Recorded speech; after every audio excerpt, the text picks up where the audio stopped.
Bom estar aqui mais uma vez, vindo aqui pela manhã. Desde já quero agradecer a todos pela boa recepção, tanto os irmãos alunos do curso, como a igreja, especialmente o pastor e a sua esposa, que têm nos recebido ali muito bem. Temos nos sentido em casa e louvamos a Deus por isso. Vamos abrir a palavra do Senhor na segunda carta de Paulo a Timóteo. Nós vamos pensar um pouco sobre esse texto. Segunda carta de Paulo a Timóteo, capítulo 1. Irmãos, ultimamente, como pastores, isso já faz muito tempo, mas isso tem se acelerado mais no país, tem se constatado, digamos, um fenômeno entre, especialmente jovens cristãos, quando eles estão na transição do ensino médio para a faculdade. Só que isso tem mudado, não é nem mais do ensino médio para a faculdade. Já no ensino fundamental, ensino médio, isso já tem sido algo muito forte, mas o que tem se constatado é que boa parte dos nossos jovens e adolescentes, eles, na maioria das vezes, quando ingressam numa faculdade, eles demonstram, digamos assim, uma certa insegurança na sua fé, diante de questionamentos.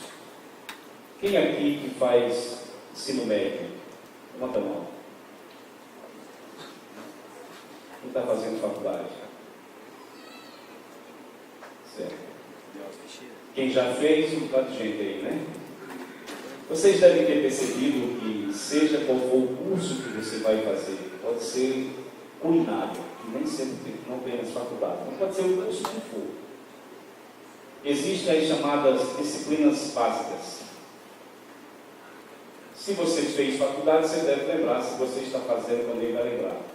E parece que os professores de universidade do nosso país, que dão essas disciplinas fundamentais, básicas, em cada curso, parece, a impressão que passa é que eles são pagos para detonar a fé cristã. De maneira que você, como jovem cristão, tem que engolir muita coisa. Você tem que ouvir muita coisa. E muitos deles, muitos dos nossos jovens e adolescentes, se sentem, eu vou usar uma expressão, acuados numa faculdade. Meu Deus, e agora? Só que isso não é mais algo apenas de uma faculdade. Nesses últimos 10 anos do nosso país, tem se levantado algumas ideologias extremamente fortes. E, por exemplo, eu não sei se aqui, mas eu acredito que sim, que está em todo o país, mas essa tentativa do MEC de implantar nas escolas a obrigatoriedade de se trabalhar a ideologia de gênero. Isso é uma agressão, porque já trabalha com as crianças a partir de 5, 6 anos de idade. E nós enviamos os nossos filhos para esses locais, ensinamos em casa a palavra de Deus, ele aprende aqui na igreja, mas eu tenho dito que é uma luta desigual, é uma covardia, porque quando você vai fazer a conta das horas, quantas horas o seu filho, o meu filho, passa na igreja ouvindo a palavra de Deus? Semanalmente. Faz a conta. Agora, quantas horas ele está exposto na escola, na internet, na mídia no seu todo, a essas ideologias? Por isso que, no livro de Deuteronômio, no capítulo 6, Deus dá uma instrução para Israel que o povo ia entrar numa terra de pluralismo religioso. Havia uma diversidade de deuses e crenças na terra de Israel. E uma das coisas que Deus disse através de Moisés foi com relação à lei do Senhor. Ele disse: essa lei estará na tua mente e nos teus corações, e tu as inculcarás a teus filhos. Por que Deus disse isso? Porque quando os nossos filhos estão convencidos, mergulhados, embebidos na palavra de Deus, que eles vão ser capazes de resistir a essas ideologias que vêm para cá. Mas deixa eu fazer uma pergunta. Se você não quiser se manifestar, não tem problema, mas pelo menos pense.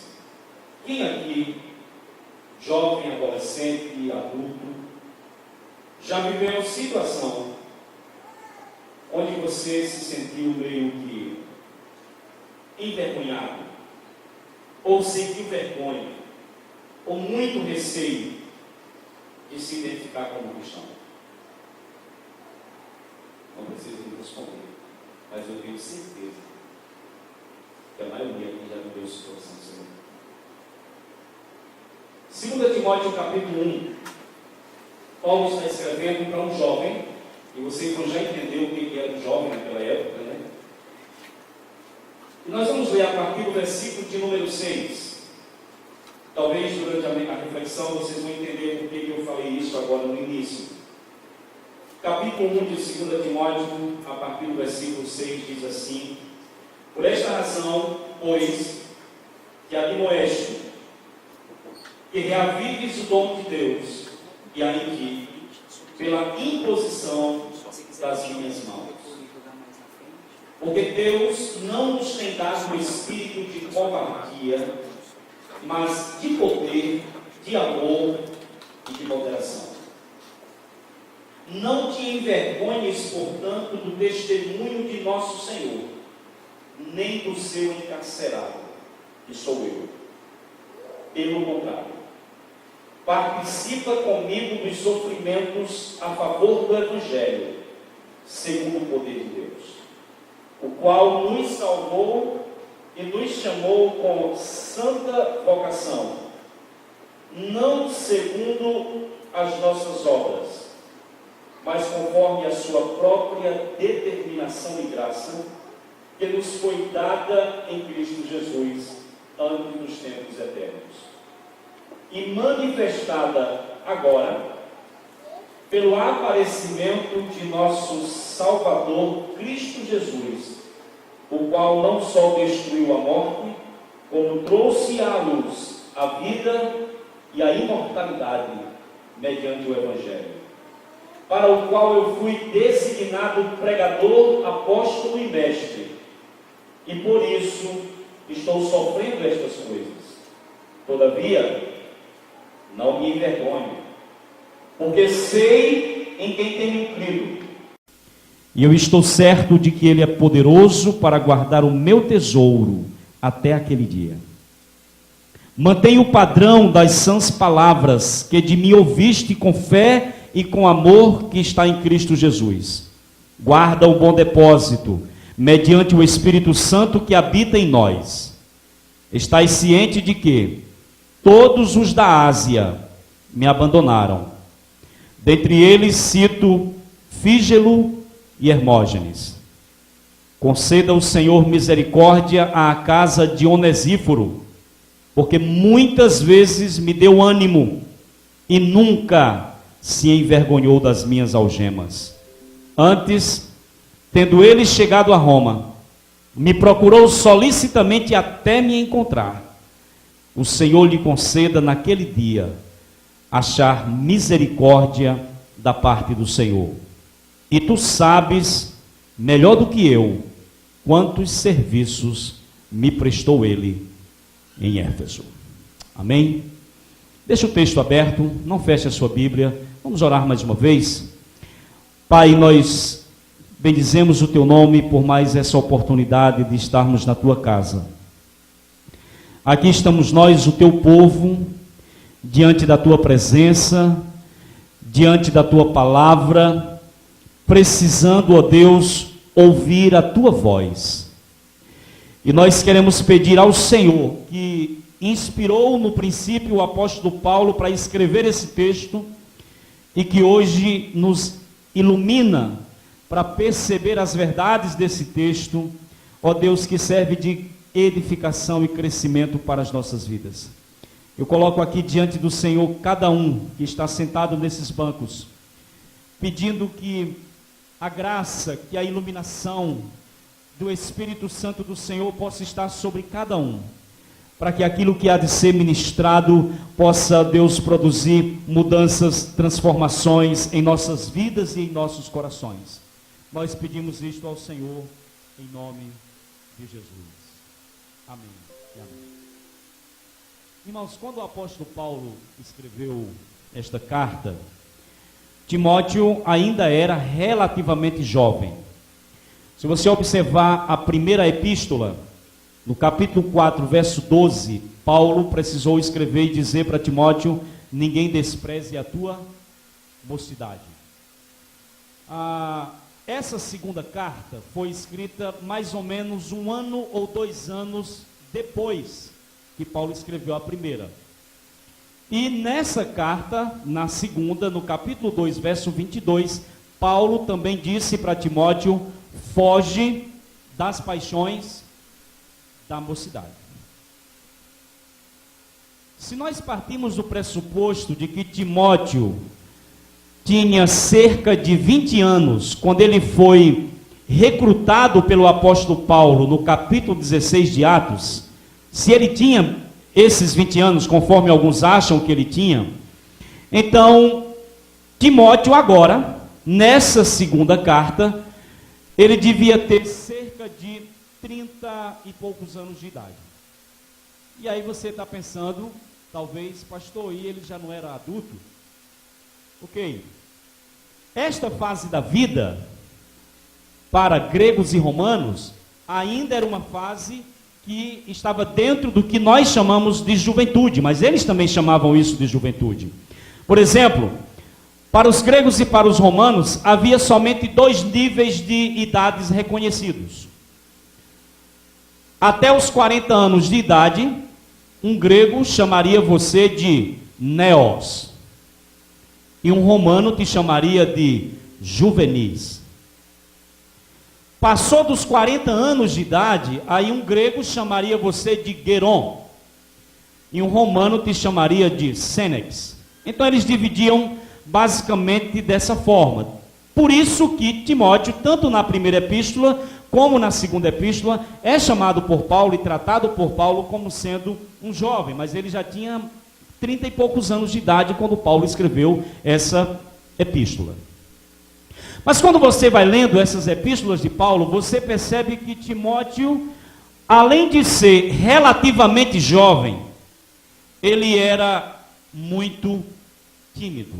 Ele tinha um temperamento tímido. No capítulo 1, versículo 4, Paulo vai dizer para ele: lembro das tuas lágrimas, e eu estou ansioso para ver-te, para que você transborde de alegria. Quando Paulo deixou Timóteo em Éfeso, e Paulo foi embora, Paulo lembrou que Timóteo ficou chorando. No versículo de número 8, Paulo vai dizer para Timóteo: olha, Deus não nos deu, Timóteo, espírito de medo, espírito de temor, mas espírito de ousadia. Isso são indícios de que Timóteo, além de ser jovem, ele era de um temperamento tímido. Então vá gravando: jovem, tímido.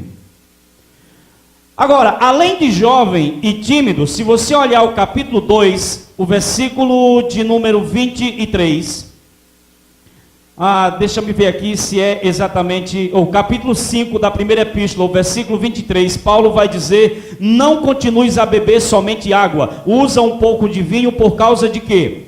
Do teu estômago e das tuas frequentes enfermidades. Então ele era jovem, tímido, fisicamente frágil, e por ser jovem, tímido e fisicamente frágil, Timóteo estava mais propenso, ele estava mais tendente, ele estava mais inclinado a se acovardar face aos desafios e responsabilidades do ministério. Por causa da pouca idade, por causa do temperamento introvertido e por causa da saúde fragilizada, Timóteo estava mais tendente a envergonhar-se de Cristo, a envergonhar-se do testemunho do Evangelho e a envergonhar-se do próprio Paulo, que era um apóstolo que se encontrava preso. E diante disso, o que é que Paulo vai fazer no versículo 6 e versículo 8? Ele vai trazer duas admoestações para Timóteo. No versículo 6 ele vai dizer o que para Timóteo? Olha, Timóteo, eu te admoesto. O quê? Que reavives o dom de Deus que há em ti, ou seja, não deixe apagar aquilo que Deus te deu. Eu sei que você é jovem, eu sei que você é tímido, eu sei que você é um menino fraquinho, tem uns probleminhas de enfermidade, mas Deus te deu um dom, não deixa isso apagar na tua vida. Versículo 8, ele vai dar a segunda admoestação. A segunda admoestação de Paulo para Timóteo é o quê? Não te envergonhes do testemunho de nosso Senhor, e não te envergonhes de quê? De mim, que sou o seu encarcerado, que sou um prisioneiro. Não tenha vergonha de mim. Então nós vemos aqui que Paulo, ele não somente adverte Timóteo a não se envergonhar, mas ele também afirma no versículo 12 algo muito interessante. Observe. E por isso eu estou sofrendo estas coisas, todavia não me envergonho. Timóteo, não sinta vergonha, nem do Evangelho, nem de mim. E apesar do que eu estou passando, eu quero dizer para você, Timóteo, que eu não sinto vergonha.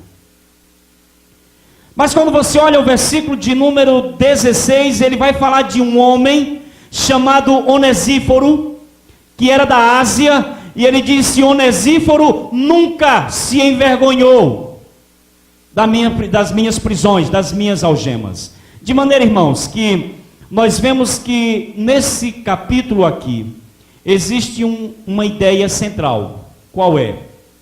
O não se envergonhar de Cristo e do Evangelho. Então eu queria nesta noite que nós pudéssemos refletir sobre isso. A vergonha e a glória do Evangelho. O conflito do cristão. Primeiro eu queria que nós pensássemos sobre a realidade da vergonha do Evangelho. Paulo no verso 8 admoesta Timóteo dizendo: olha, Timóteo, não se envergonhe. De quê? Do testemunho do Senhor, e não sinta vergonha de mim como prisioneiro.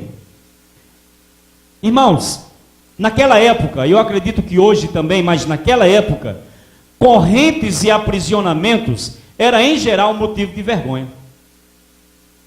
E normalmente as pessoas costumavam se envergonhar de ter o seu nome associado a pessoas que estavam presas ou acorrentadas.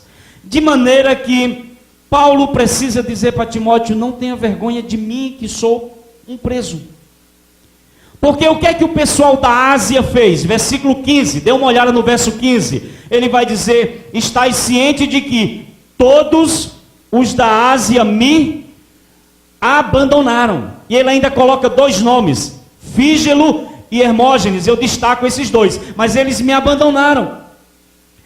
O que Paulo está dizendo? Olha, os cristãos da Ásia, que foram convertidos através do meu ministério, deveriam demonstrar apreço por mim, deveriam demonstrar apoio a mim, mas eles se envergonharam de mim, e ao se envergonharem de mim, eles simplesmente me abandonaram, exceto um, Onesíforo, versículo de número 16, ele vai dizer: esse aí não sentiu vergonha de mim.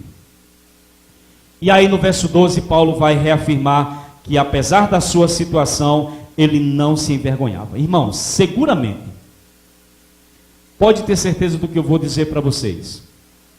Paulo, como qualquer outro cristão, viveu a tentação, não é que ele fez isso, mas ele viveu a tentação de se envergonhar do Evangelho.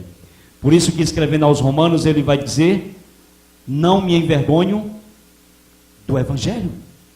Mas essa tentação de se envergonhar do Evangelho, irmãos, é algo tão corriqueiro, que o Senhor Jesus chegou a dar uma advertência. Ele disse: porque qualquer que nesta geração adúltera e pecadora se envergonhar de mim e das minhas palavras, o Filho do Homem se envergonhará dele.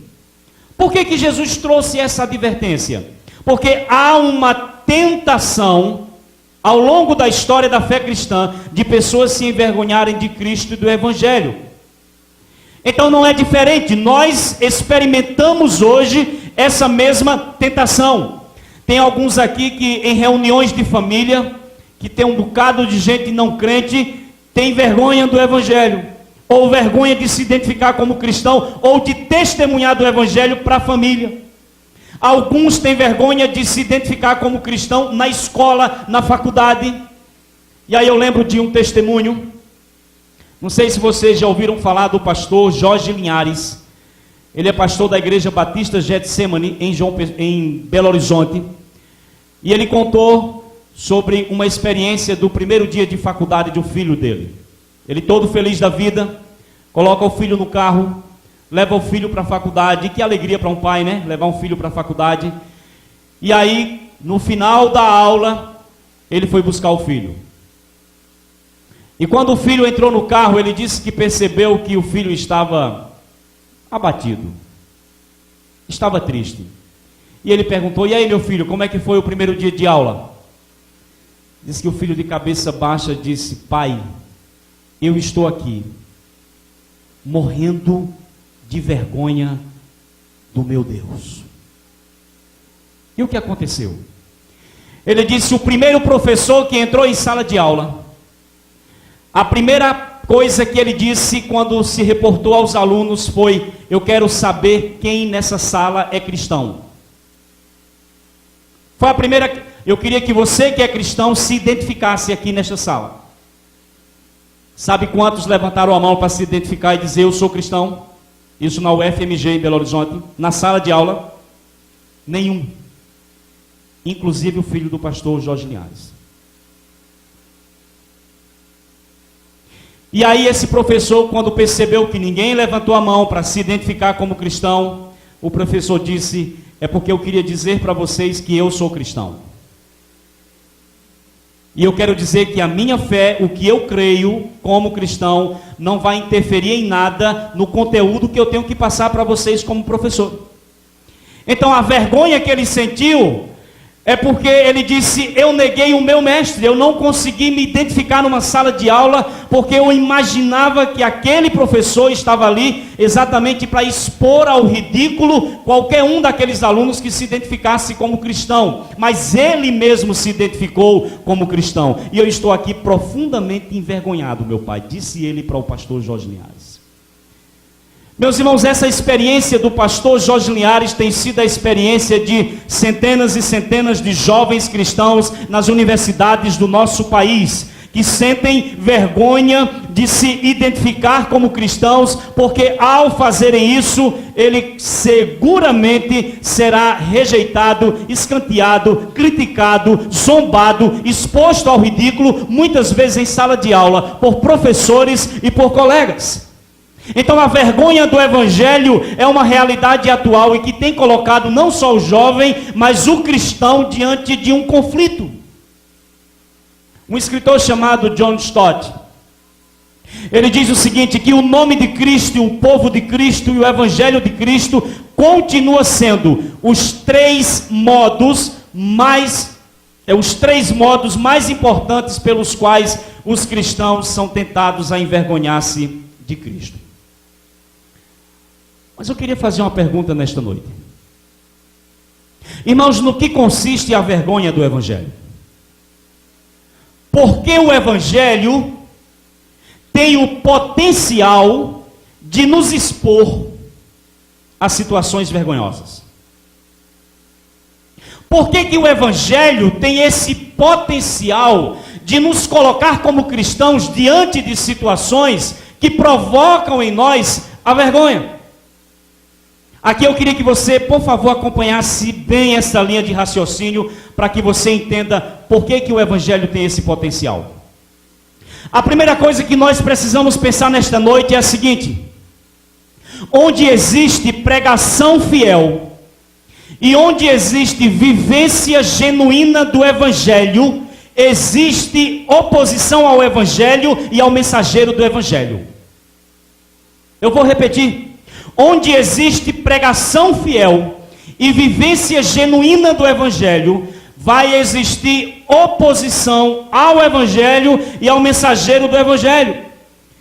Irmãos, a pregação fiel e a vivência genuína do Evangelho suscita em qualquer lugar, inevitavelmente, vai suscitar oposições. Não sou eu que estou dizendo isso, quem disse isso foi o apóstolo Paulo, quando falou: todos quantos querem viver piedosamente em Cristo Jesus, padecerão perseguições. Então o que acontece? Por que essa pregação fiel e essa vivência genuína, por que produz, que gera oposições? Você tem ideia? Você pode dizer: pastor, é por causa de Satanás. E eu quero lhe dizer que também ele está por trás, mas é mais do que isso.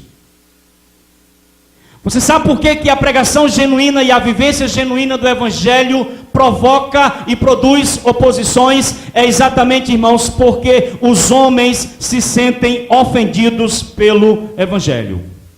Pastor, você está dizendo o quê? Pois é, os homens se sentem ofendidos pelo Evangelho. Por exemplo, qual é o ponto de partida do Evangelho?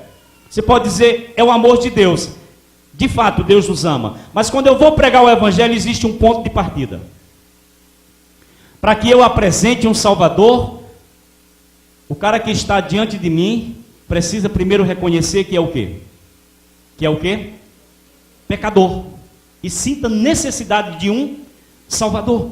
Então o ponto de partida do Evangelho, o ponto de partida da mensagem do Evangelho é que o homem é pecador e culpado diante de Deus. O ponto de partida do Evangelho é que todo ser humano possui uma natureza corrupta e corrompida. É que todo ser humano encontra-se morto em seus delitos e pecados. É que todo ser humano encontra-se numa condição de escravo e já nasce debaixo da ira de Deus, que Paulo disse que nós somos por natureza filhos da ira. Isso o homem sem Deus. O ponto de partida do Evangelho é que, sendo o homem quem é, e estando o homem nessa condição, esse homem é incapaz de remover a sua culpa, ele é incapaz de transformar-se a si mesmo, esse homem é incapaz de declarar a sua própria libertação, o homem é incapaz de aplacar a santa e justa ira de Deus, o homem é incapaz de satisfazer a justiça de Deus, e o homem é incapaz de tornar-se aceitável pelos seus próprios méritos. Essa é a mensagem e o ponto de partida do Evangelho. E sendo o homem quem é, e estando nessa condição, o homem precisa desesperadamente da imerecida graça de Deus na sua vida. Essa é a mensagem do Evangelho. Então por que os homens se sentem ofendidos pelo Evangelho? Sabe por quê? Os homens se sentem ofendidos pelo Evangelho porque o Evangelho humilha o orgulho humano. Eu estou falando do Evangelho. Porque existem alguns evangelhos pregados por aí que infla o orgulho humano. Mas o Evangelho de Cristo, ele é ofensivo para alguns homens porque ele simplesmente humilha o orgulho humano. Os homens se sentem ofendidos pelo Evangelho porque o Evangelho confronta os seus erros, porque o Evangelho denuncia os seus pecados, porque o Evangelho conclama o arrependimento, porque o Evangelho exige mudança de vida e de comportamento. Por isso que os homens se sentem ofendidos pelo Evangelho. Os homens se sentem ofendidos pelo Evangelho porque o Evangelho fala de um Deus único e exclusivo, que exige adoração única e exclusiva, e que estabeleceu um meio único e exclusivo para que o homem seja aceito diante dele. E aí quando você fala isso, vão dizer: você é um religioso intolerante, porque hoje nós vivemos a pluralidade. O Evangelho, irmãos, é ofensivo aos homens, porque em um mundo de caminhos, o Evangelho diz que só tem um caminho. O Evangelho é ofensivo aos homens porque em um mundo de verdades, porque dizem que ela é relativa e depende do seu ponto de vista, em um mundo de verdades, o Evangelho vai dizer, só existe uma verdade, e essa verdade é Jesus Cristo de Nazaré. Por isso que os homens se sentem ofendidos pelo Evangelho. Porque em um mundo de valores relativos, o Evangelho estabelece valores absolutos de Deus que não podem ser negociados. Por isso que os homens dizem, eu não quero esse Evangelho, porque ele me ofende, ele simplesmente humilha o meu orgulho. Irmãos, os homens se sentem ofendidos pelo Evangelho, porque o Evangelho ele simplesmente inverte os padrões normalmente aceitos pelos homens. Já prestaram atenção nisso? O Evangelho pega a pirâmide e coloca de cabeça para baixo. E aí os homens ficam sem entender. Porque o Evangelho simplesmente chega e diz, olha gente, aqui é o seguinte, o pequeno é o grande, e o grande é o pequeno. Você vem de lá, ou vive nessa sociedade orgulhosa, achando que é grande, aí quando chega aqui o Evangelho diz, se você quiser ser grande, você tem que ser pequeno. Você chega aqui achando que é um senhor de alguma coisa, e aí o Evangelho diz, se você quiser ser senhor, você tem que lavar os pés dos outros, você tem que ser servo. Então o Evangelho é ofensivo, porque ele inverte. Ele diz, o Senhor é servo, e o servo é Senhor. O Evangelho chega e diz para você que aqui é diferente de lá. Talvez lá na sua faculdade ou na sua empresa você é exaltado, mas o Evangelho diz que o exaltado é o humilhado e que o humilhado é o exaltado. Então o Evangelho faz uma completa inversão dos padrões e dos valores aceitos com normalidade pelos homens. Você sempre aprendeu que o primeiro é o primeiro. Ao Evangelho chega e diz, não, aqui é diferente, o primeiro é o último. E se você quiser ser o primeiro, você tem que ser o último. E o último, na verdade, vai ser o primeiro. A fila faz assim, o contrário. Aí você fica doido. Mas eu cheguei primeiro. Pois é, você é o último. O Evangelho chega e diz, olha, o que você está chamando de sabedoria é loucura. E o que você está chamando de loucura, isso é sabedoria.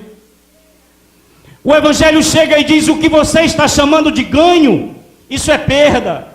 E o que você está achando que é perda, isso é ganho.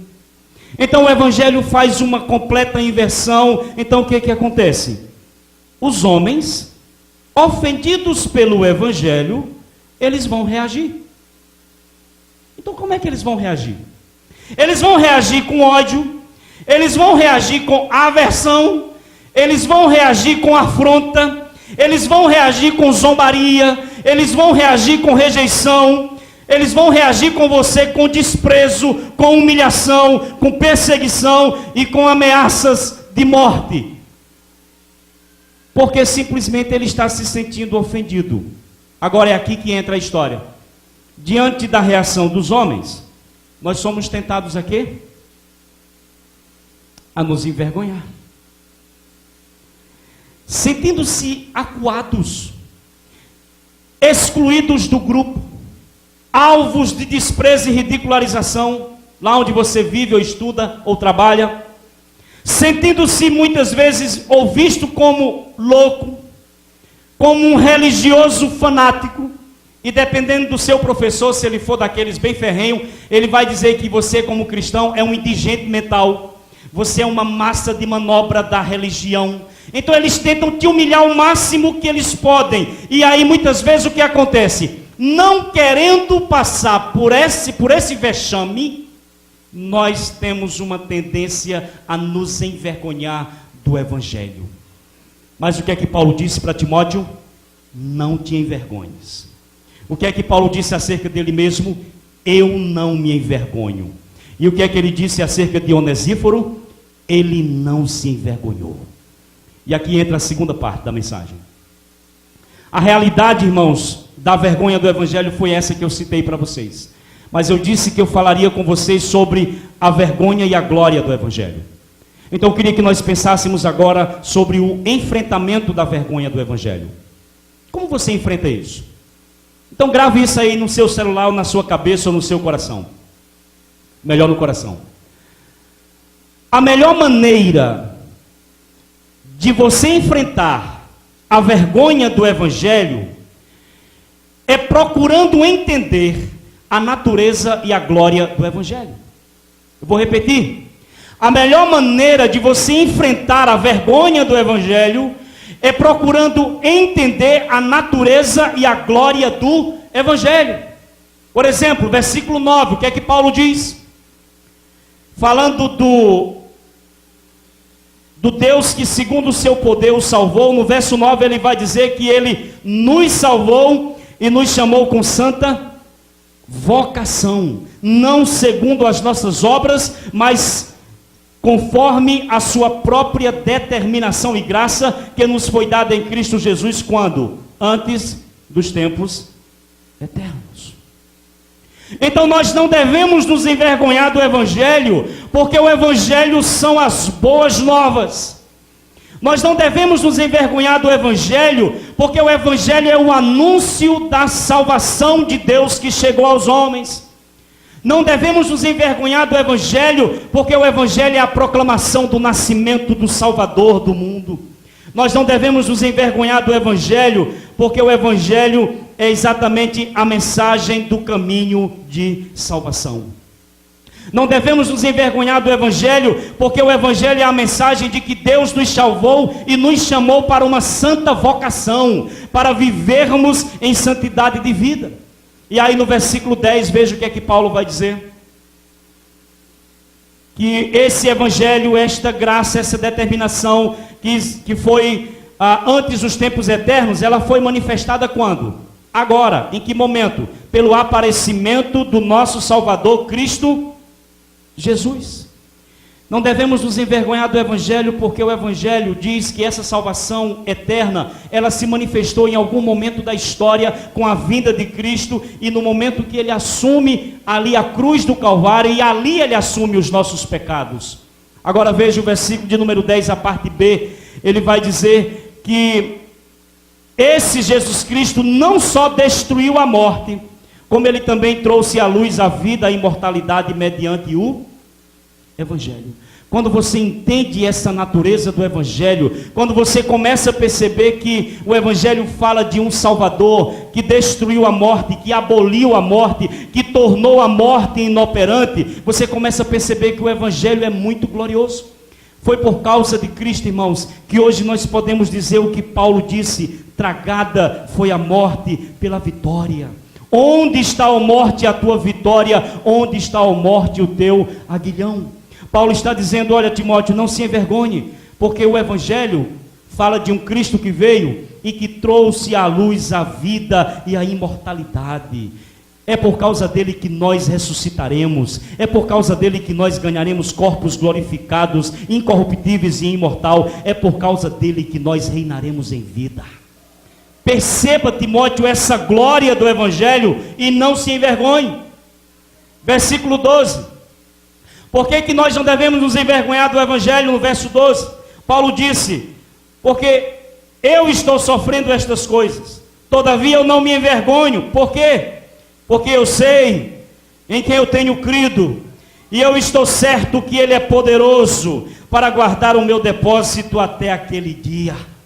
Sabe por que você não deve se envergonhar do Evangelho? Porque o Deus do Evangelho, ele nunca lhe decepcionará. Paulo está dizendo aqui: olha, ele me confiou um depósito, esse depósito do Evangelho, e o mesmo que me confiou é poderoso o suficiente para guardar esse depósito até aquele dia. Então, prossiga no Evangelho, porque o Deus que você serve nunca te decepcionará. Quando Paulo escreveu aos Romanos, ele deixou claro por que ele não ia se envergonhar do Evangelho. Vamos recitar? Ele vai dizer: pois não me envergonho do Evangelho, porque o Evangelho é o quê? É o poder de Deus. Para quê? Para a salvação de todo aquele que crê. Você não deve se envergonhar do Evangelho, porque o Evangelho é o poder de Deus. E aqui eu queria dar uma palavra para você que vive sendo bombardeado todos os dias na faculdade por professores ateus, socialistas, marxistas, que dizem para você que essa ideologia é a ideologia. Ela só nunca deu certo em lugar nenhum. que dizem para você que essa é a solução para a humanidade. O socialismo marxista nunca foi. A solução para a humanidade foi Jesus Cristo de Nazaré, que assumiu a cruz do Calvário, que morreu por nós e que derramou o seu sangue para nos purificar de todo pecado. E não só isso, ele sim tem um reino, onde nesse reino prevalecerá a justiça. É o reino que ele tem reservado para a sua igreja.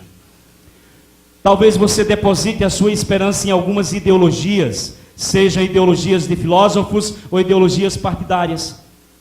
Talvez você deposite a sua esperança em algum tipo de político que você acha que vai trazer a grande solução para o nosso país e resolver os problemas sociais da nossa nação. Eu não quero ser pessimista, eu quero ser com você apenas realista. Qualquer um deles que nós colocarmos no poder, eles são corruptos e o poder não corrompe. Na verdade, eles são corruptos e não sabem lidar com o poder. Nenhum ser humano sabe lidar com o poder, não é porque o poder corrompe. O ser humano não sabe lidar com o poder porque ele tem uma natureza corrompida. E quando ele chega no poder, ele mostra de fato quem ele é. Ele revela a sua cara. Então Paulo está dizendo: olha, Timóteo, não se envergonhe, porque o Evangelho é o poder de Deus para a salvação de todo aquele que crê. Paulo enfrentou a vergonha do Evangelho, irmãos, porque Paulo tinha mais profunda convicção que o Evangelho de Cristo é o único poder capaz de salvar o homem do seu pecado. O único. Paulo, dominado por essa consciência desse poder do Evangelho, ele enfrentava e vencia a tentação de se envergonhar do Evangelho. Eu sei que você já leu a carta aos Coríntios. Na carta aos Coríntios, Paulo vai dizer que o Evangelho era o que para os judeus? Escândalo. O Evangelho para os judeus era uma pedra de tropeço. E para os gregos era o que? Para os gregos o Evangelho era loucura. Usando no popular, para os gregos o Evangelho era um completo absurdo, era uma completa idiotice. Alguém que morreu na cruz para salvar a humanidade. Era uma completa idiotice para os gregos. Aí você diz: nossa, esses gregos eram terríveis. Irmãos, o Evangelho continua sendo um completo absurdo e uma completa idiotice para os intelectuais do nosso país. Mas o apóstolo Paulo, quando ele foi pregar na cidade de Corinto, que era uma cidade grega, uma cidade orgulhosa pela sua cultura, Paulo disse, escrevendo a sua carta: porque eu decidi nada saber entre vós, senão a Jesus Cristo e este crucificado. Por que Paulo tomou essa decisão? Paulo tomou essa decisão, irmãos, simplesmente porque ele estava plenamente convencido que a palavra da cruz é loucura para os que se perdem, mas para nós que somos salvos, a palavra da cruz é o poder de Deus. Essa era a maneira que ele tinha de enfrentar a vergonha do Evangelho, porque esta é a glória do Evangelho. A glória do Evangelho é exatamente que ele é o poder de Deus para a salvação. A glória do Evangelho é que ele é o poder de Deus para a salvação do mais vil pecador. Essa é a glória do Evangelho. E eu queria concluir a reflexão dizendo que, como Timóteo, talvez você esteja enfrentando hoje, na sua escola, na sua faculdade, talvez no meio familiar que você vive, talvez na turminha de amigos e colegas que você tem, talvez na sua vizinhança. É possível que você esteja enfrentando hoje a tentação de envergonhar-se de Cristo, do seu povo e do seu Evangelho. E eu vou ser um pouquinho mais claro.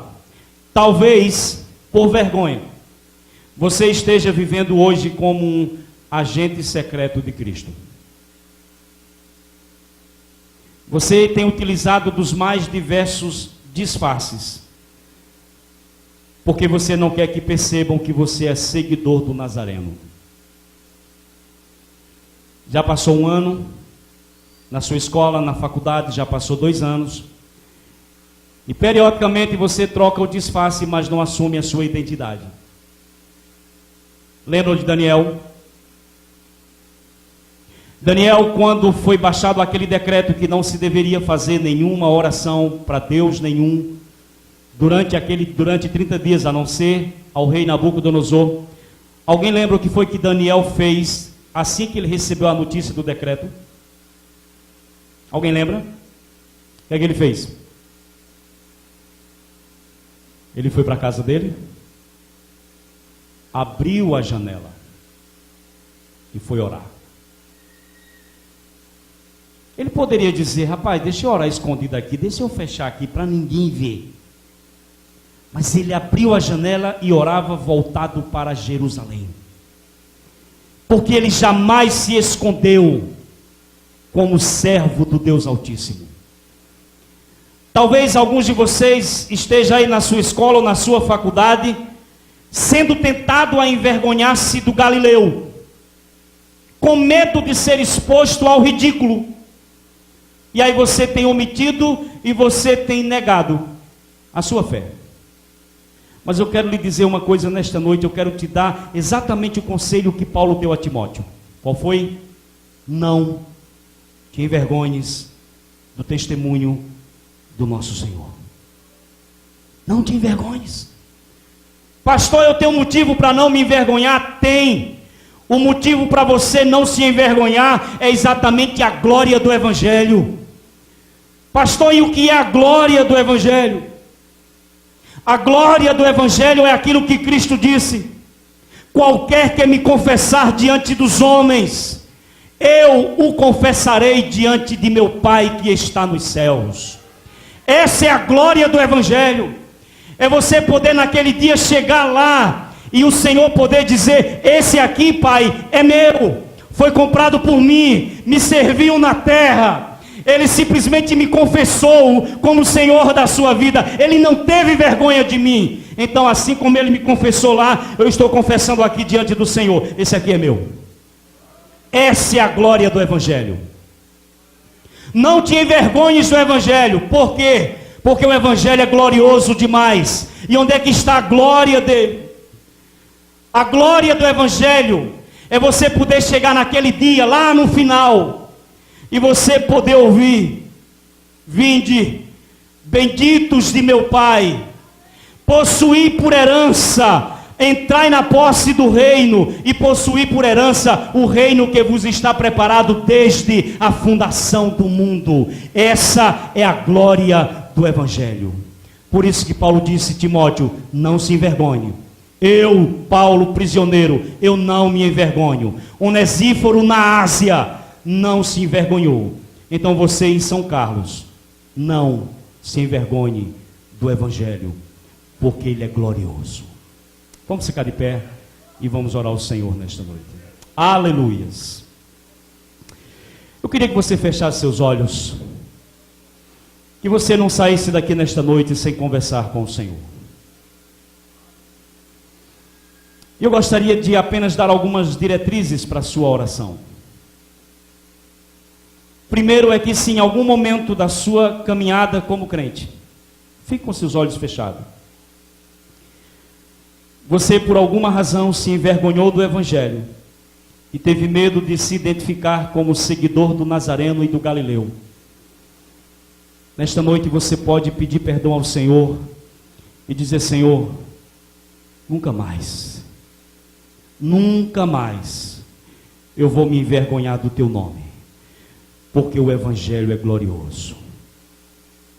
Talvez você nunca tenha feito isso, mas já se sentiu tentado muitas vezes. Nesta noite o Senhor quer que você saia daqui muito mais cheio de ânimo, de motivação e de vigor, para no lugar onde você estiver, não fechar a janela para se esconder, mas abrir a janela, mostrar a sua face e se identificar como seguidor do Nazareno e do Galileu. Mesmo que você venha ser colocado de lado, mesmo que você venha ser alvo de zombaria, mesmo que você venha ser alvo da aversão e do ódio dos homens, mas nunca se esqueça: tudo que aqui você tiver, inclusive o aplauso dos homens, aqui fica, mas aquilo que o Senhor tem para nós, entra a eternidade. Pai, nós estamos aqui nesta noite na tua presença, e nós queremos orar ao Senhor nesta noite, primeiro para dar graças ao Senhor, porque um dia o Senhor nos alcançou pelo poder do Evangelho.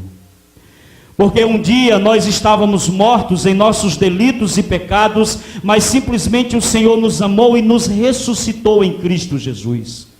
Porque um dia nós estávamos debaixo da ira, mas a obra de Cristo na cruz removeu a nossa culpa e hoje nós somos aceitos diante da tua presença. Nós queremos te dar graças, porque mesmo depois de nos salvar, o Senhor nos deu o teu Espírito Santo para habitar em nós, para ser o nosso ajudador, para que nós possamos viver de maneira digna diante da tua presença. E nesta noite o nosso pedido é: renove a nossa fé, renove a nossa coragem, renove a ousadia em nossos corações, ó Deus, para que jamais venhamos recuar, dar um passo atrás ou negar a nossa fé, mas que possamos, ó Deus, permanecer firmes e no lugar onde o Senhor nos colocar, nós possamos dizer: eu sou um seguidor do Nazareno, eu sou um seguidor do Galileu, eu acredito na mensagem da cruz, que é loucura para os homens, mas é sabedoria para Deus. Eu acredito na mensagem da cruz, que é fraqueza para os homens, mas é o poder de Deus para a salvação de todo aquele que crê. Eu faço uma oração especial pelos nossos adolescentes e pelos nossos jovens, ó Deus, nas suas escolas, nas suas faculdades. Meu Senhor, tu sabes a pressão que eles sofrem, porque são cristãos. Meu Deus, dê a eles a graça, a ousadia, a coragem de jamais negarem a sua fé em sala de aula, seja para professores, seja para colegas, de jamais se envergonharem da glória do Evangelho. O Senhor pode fazer isso com eles, para que eles sejam instrumentos, ó Deus, do teu poder nessas escolas e nessas faculdades, para o louvor da tua glória. Nós assim oramos ao Senhor e te agradecemos em nome de Jesus. Amém e amém.